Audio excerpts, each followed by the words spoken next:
Welcome to Inside the Real Job with me, your host, Yenfu Chen. Get ready to explore the world of diverse careers while fascinating stories await. We'll delve into the pros and cons while witnessing ever-evolving industries. Join me as we connect with individuals from all walks of life, unveiling their secrets and navigating the dynamic world of work. Let's embark on this journey into the realm of real jobs.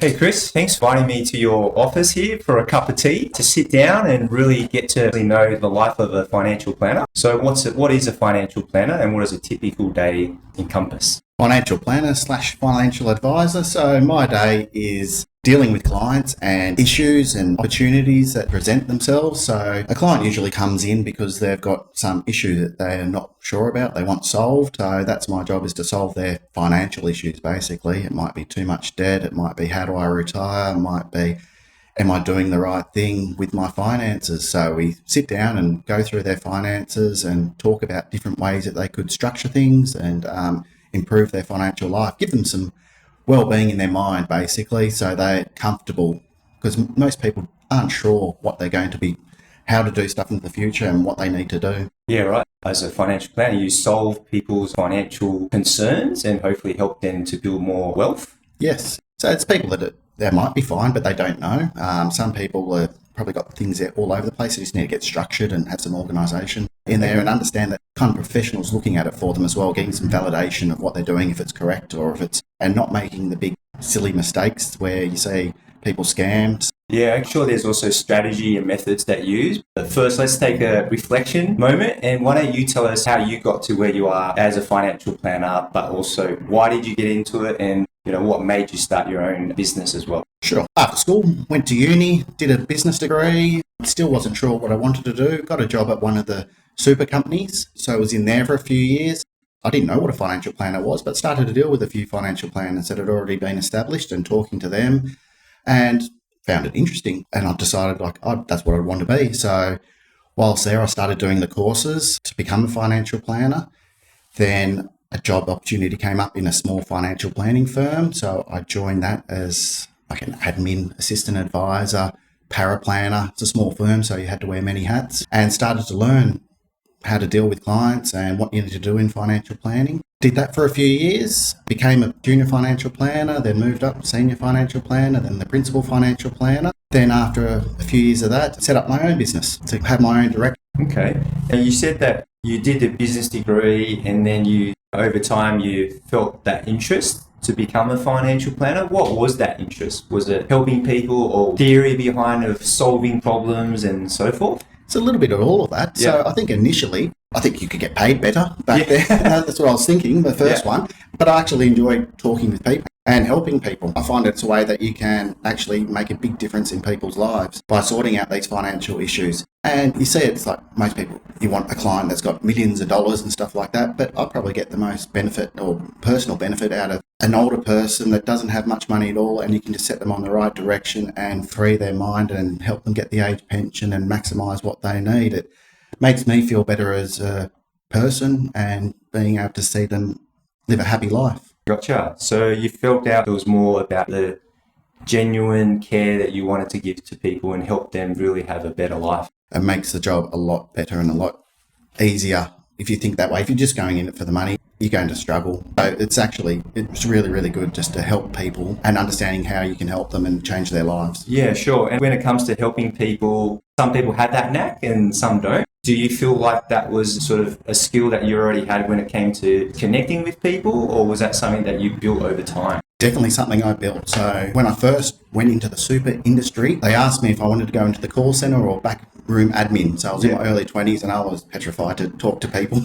But getting that experience talking to people, and you get more comfortable over time. I remember my first meeting with a client, I was so nervous, just one-on-one, and I probably stuffed it up a lot. But you learn through experience, and I was lucky enough to get those opportunities to sit in with a senior financial planner and understand how to relate to people. And I did a lot of my own personal research, how to talk to people, like all the eye contact and all that type of stuff, and active listening. Because when someone comes into a financial planner, they want to unleash all that information. So you have to be a good listener. Yeah, of course. And so being a good listener, what else comes with personal skills? You need to show a bit of empathy and or emotional intelligence and so forth. 100%. So empathy, rapport, and then it goes into that problem solving part. So you need to let the people talk about their problems and then be able to understand it and relate it back to them and provide solutions.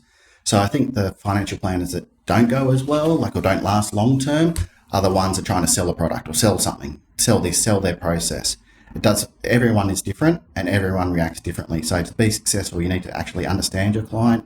Everyone's different and kind of adapt to their situation. And I think based on what you're saying, a word comes into my mind is that word trust. People are coming to you with their hard earnings throughout their lifetime and go, hey, Chris, I want to do something with this money. I want to make sure I retire on time or earlier. So how do you, with those personal skills, is there a particular thing that you do, or is it just over time where you build that trust with a client? Yeah, it's a good question. And I don't know.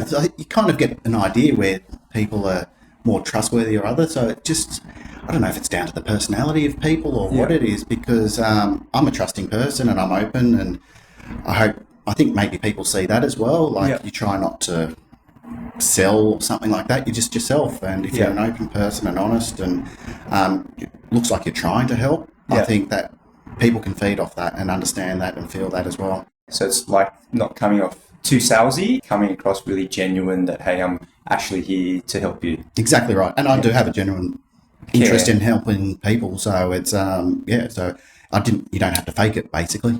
Great. And speaking of clients and helping them, at times it would be quite difficult to probably give them the solution they want. Do people come in with a lot of high expectations that you're going to solve everything for them? Yes. So we get some people where they've got no money and they're struggling and they've got all this debt, and you have to tell people, it's like, you might need to sell down this, you might need to budget better, and they want instant solutions. As a financial planner, we're kind of a guide. We can't make we can advise the changes, but not make them. People need to change their lifestyle. If someone's spending $100,000 a year and they earn $80,000 a year, it just doesn't work. And trying to explain that to people and using debt to fund your lifestyle and just trying to give them that understanding.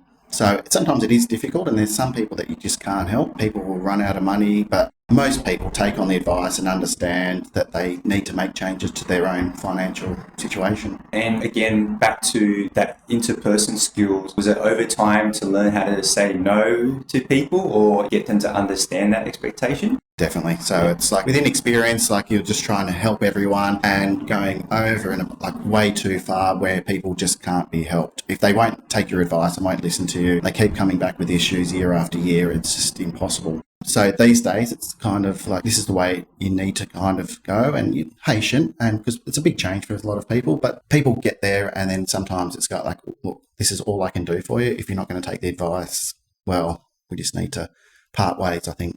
That makes sense, because you can't please everyone, right? Exactly right. There's so many different personalities.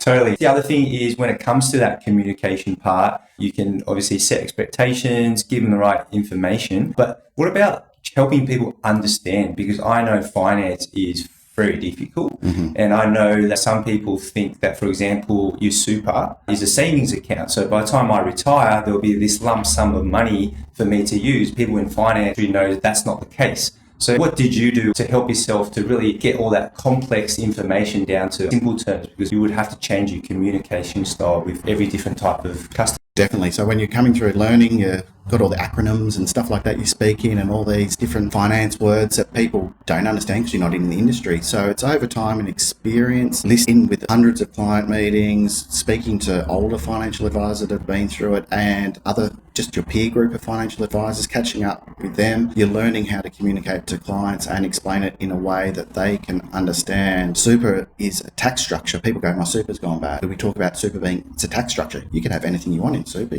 almost anything. You could have cash, you could have shares, you could have property, but your super's going bad. That's kind of where I try and change a person's thinking. It's in that respect. So talking about like the day-to-day stuff now, can you actually deep dive a little bit further what a day looks like? Let's say I'm a new client. What's the process in having that conversation? And what do you do behind the scenes to prepare me to hopefully build my wealth? Yeah. So new client will phone up and they've got a problem. So that's why they've come to see you. I want to retire, for example, but I don't know how. So not a problem. So I'll send them some information, client profile to get some personal information. And I say, send me that back and we'll organise a meeting in a week and I'll come up with some kind of things that we can look at when they come to that meeting and go, look, this is where you need to be, this is what you need to do. I need to go into the numbers a bit further if you want, and I'll do a financial plan or a statement of advice for you and we can work out the next steps, and that's charge a fee for that type of work. That's where some advisors might lose a client, and that's probably the skill part of being able to, and you kind of work out if the client's right for you and if you're right for the client type of thing, and we go from there. After that, we put together some information. So if they go, yes, happy to go ahead with the financial plan, then we get all their super statements and all their information, put it all together into a financial plan, mapping out from the next 5, 10, 20, 30 years of what they need to do. It's also important in financial planning that things change every year. We can't guarantee returns. We need to build expectations. So the share market might go up 20% one year, might go down 20% the next year, understanding that you're not always going to get 5%, 6%, 7% return every year. And we need to adapt to different situations. So it's important to have an ongoing relationship with an advisor. You might not need to go in every year, depending on your situation. It might be every 3, 4, 5 years, depending on what you've got. But it's important to keep on adapting your finances to your situation as it changes through life. Right. And what's your practice in keeping touch with your clients? Do you try and regularly meet them once a year or at least every 2 years at a maximum? I contact them at least once a year just to say, do you want to come in for a meeting? You don't need to, but if you want to. And some people I tell them, I have a quick look at their situation, go, look, you probably don't need to if everything's still the same, but if you do, feel free to come in. Some people, especially early on when they're new clients, you might see them 3 or 4 times in the first year just to get so they're comfortable. And I want them to be comfortable, because you make a client comfortable early on, it'll be easier in the long term. So never had any complaints, never had anyone markets or what we've done. It's because if we're both on the same page, everyone understands what's happening, it's a smooth relationship. Gotcha. I'm sure there's a lot of things behind the scenes where you probably need to come up with appropriate strategies or options and methods that you might use to help the client to go, hey, we've got these 3 options. What are your thoughts? Or talk us through how that come about. Yeah, so you need to keep up to date with everything that's happening in the market. So read the Fin Review, reading the papers, all the financial emails and stuff from all the different companies. There's a lot of information. You need to be able to dissect what's good for your clients and what's not so good. So there's constant research going on, and then trying to work it out where it will work into a client situation. There's product manufacturers bring out new products all the time. So you need to kind of be aware of the range of things out there, products out there that can help clients. Yeah, right. And you said a lot of reading. Do you feel like you read a lot every day just to keep up to date? Yeah. So scan through the Fin Review every day just to see what's happening around in the world. It's part of, I like to know as well. I'm interested in it. But clients will come up with questions. And what do you think is happening here? What's this geopolitical issue going to happen? What this political thing, what's going to happen there? So, and it also goes down into the legislation and stuff like that. There's always changes in legislation. There has been over the last 10 years. What's happening, changes in super rules, etc., tax rules. So you really need Centrelink rules. You need to keep your really wide read and understanding what's happening in the market. Yeah, and so based on that, what you've got to read and keep up to date, how do you do that? Do you network, or are you part of a financial planning association that gives you all this information, or are you part of some government website or Centrelink website that continues to give you updates? So a lot of the product manufacturers, so they give information on their product, but they'll also give information about the changes in the industry. So to read their article, for example, like a super company might say, look, these are the changes in super, and here's some information on our product would work for you. So that kind of helps. So there's that many products out there, you get that much information from that source. But then you also source out your own independent information, because you don't want to believe someone's trying to sell you something, you don't want to just believe them straight off the bat type of thing. Yeah, great. And probably reflecting back on your interest in becoming a financial planner, is financial planning really technical? Because I guess from an average person, they would think it's technical. So do you really have to have a passion for numbers and the finance, or do you feel like that's something you can just learn? I think you have to have a little bit of an interest in understanding. So there are some numbers. We've all got calculators these days, but understanding it's fitting in legislation and the changes with the client situation, combining the two things, that's kind of the real skill. So you need to have a good understanding of the rules and numbers, and then understanding of a client situation and merging it. So I think that's the real skill, combining those two. And when you're combining all those skills and coming up with the right options or right products for your client, how do you determine what's the right product and who you want to associate with and offer to your clients? Yeah, so there's products that are real cheap and there's products that are a bit more expensive and one's in the middle. They've all got different parts. So I talked to the client, I said, look, there's this product that's real cheap, but it's actually quite good if you're not that interested in doing stuff with it, basically. It's just going to sit there. Or do you want something that's got a few more bells and whistles? So I talked to the client about what there's options out there. So I think that helps. We're going back to building rapport and trust and stuff. So I'm not just trying to flog one product. I'm pretty product agnostic. It doesn't bother me which product we use. Some are easier to deal with from my behalf. Some are harder. So I kind of give the client the options so they understand that I'm trying to look after their best interest, not my best interest. Yeah, gotcha. So talking about looking after someone's best interest and all that process that you go through and keeping it up to date, do you have a success story that really always comes into mind where you've incorporated all your skills, people skills, technical skills to really get the right outcome for them? Yeah, there's a few. One that come to mind, I had this older couple, probably in their early 60s, looking to retire. They didn't feel they had enough money. So doing the meetings, I was going like, you actually do, but people get worried that they think their money's going to run out.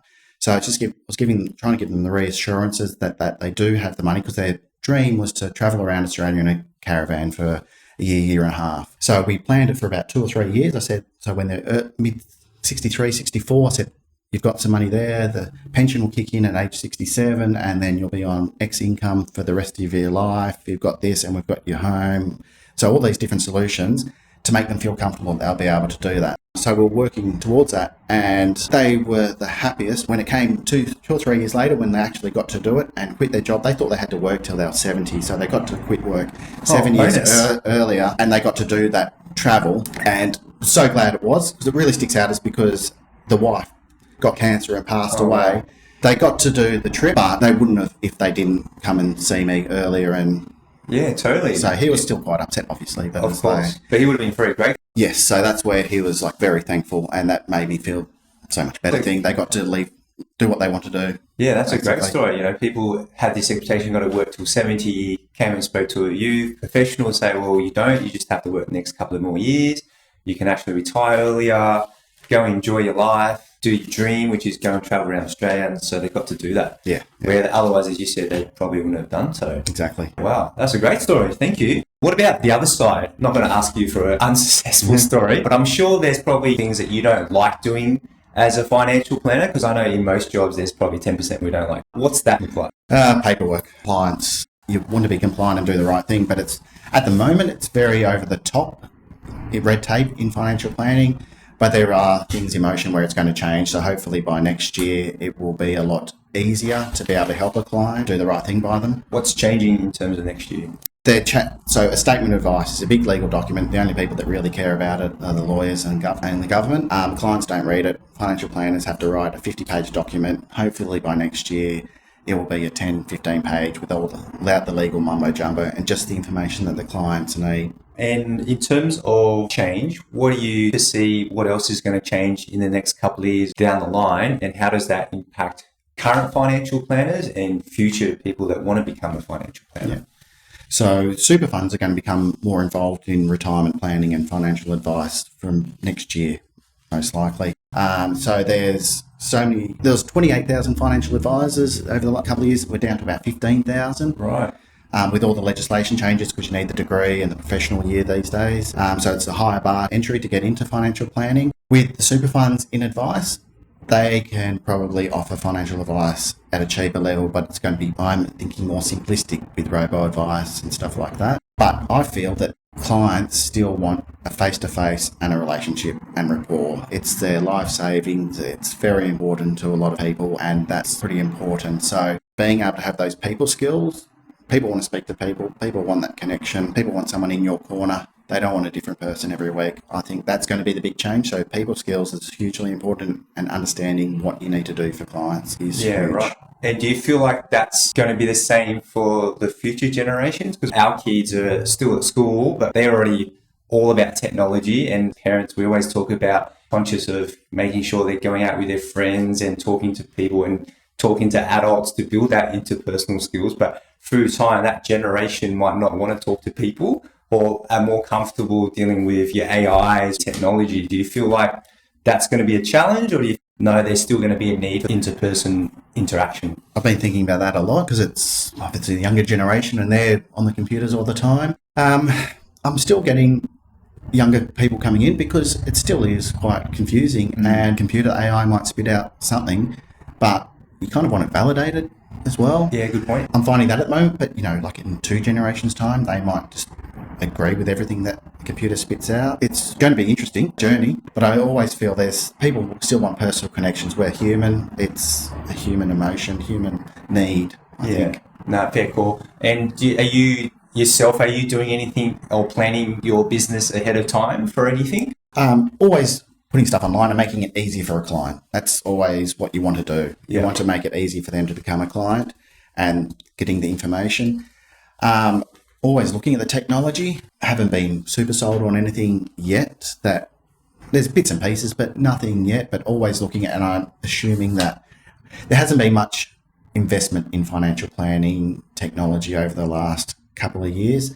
I think that will be kind of sped up now that super funds are going to be joining the industry in giving advice. So I think that's going to change things over the next couple of years. So watch the space. It's going to change a lot.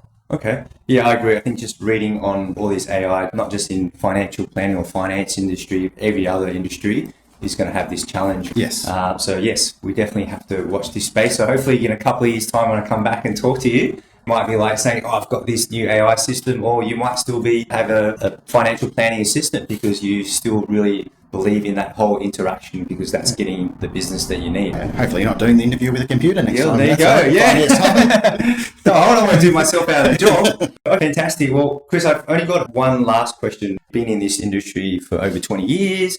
What's your advice to people that want to get into financial planning? If you want to get into financial planning, I think it's a good start to start at one of the super funds, build an understanding of the products and talking to people. So have a range of jobs in one of those super funds, call centers, look at the products. And then probably the next step is to potentially work in a financial planner's office where you can see day to day and sitting in with meetings. And I know when I first started, you think like after a year that you know everything when you're young, but seriously, you need years and years and years of just sitting with clients, seeing situations, speaking with people, understanding the industry before you become actually a very good financial planner, in my opinion. Yeah, good one. And I think also it probably builds your credibility, right? Like someone like a 40-year-old who's probably close to paying their mortgage off and want to really start building their wealth for retirement doesn't really probably want to speak to maybe potentially a 25-year-old who probably hasn't had that life experience. Is that a fair call? Yeah, it's definitely. You want to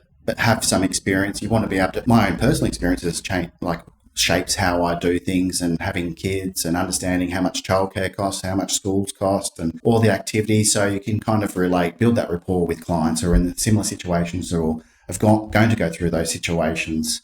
You find people that are going to put in a lot of debt, but they've just got married, but they don't have kids yet. So explain to them that maybe someone's going to be off work for a bit and you're going to have childcare expenses, to be aware of that into the future. Yeah, great. Chris, thank you for your time. Good insight and some good tips there. Thanks, Yen. I hope you enjoyed our recent episode with Chris as we delve into the world of financial planning, which offers both rewards and challenges. It sounded like it was a significant commitment, but a truly satisfying as you're helping clients through their path to financial wealth or security.